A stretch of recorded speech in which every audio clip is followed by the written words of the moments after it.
This past year, the Blankenbaker campus has seen what seems to be a record number of high school students that participate in our weekly programming. In 2023, we saw roughly on average 292 students who attended regularly on our Wednesday night programming.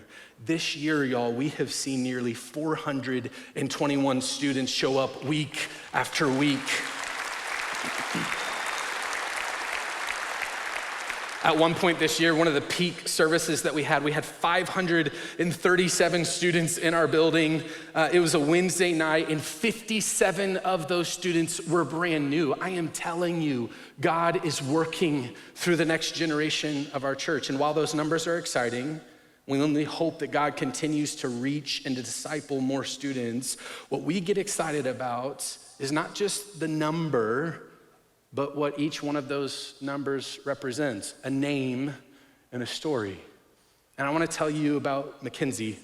Mackenzie's one of our high school students who's been attending Southeast for some time. She had a friend named Noah who had been wanting to come to Southeast, but really just needed the encouragement to kind of take that bold next step. And so she made that fearless invite and invited Noah to come to high school ministry. And Noah came, and he started to hear the message of the gospel, and Jesus did what Jesus does, and it began to transform Noah's heart to the point where Noah decided to put his full faith in Jesus and get baptized. But that's not it. Noah then started to realize that the hope that he had couldn't be held to himself, and so he decided to share that hope with his friend Lucas. And I don't know what it sounded like, but it probably sounded a lot like, "Hey buddy, you wanna come to church with me?"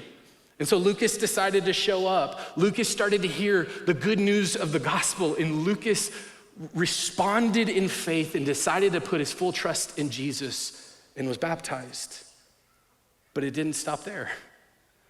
Lucas began to realize that what Jesus did in his life was not to be held to himself, but that he was gonna share it with whoever he could. And so he invited Jonah. Jonah showed up, responded to the gospel, and got baptized. And then Jonah decided to share it with his friends. And his friend Callie decided to come to church. And then Callie got baptized. Church family, through one student's obedience to invite her friend to come and experience Jesus, we have seen 4 generations of students baptized into Jesus Christ. This is what it looks like to unleash the full force of the next generation.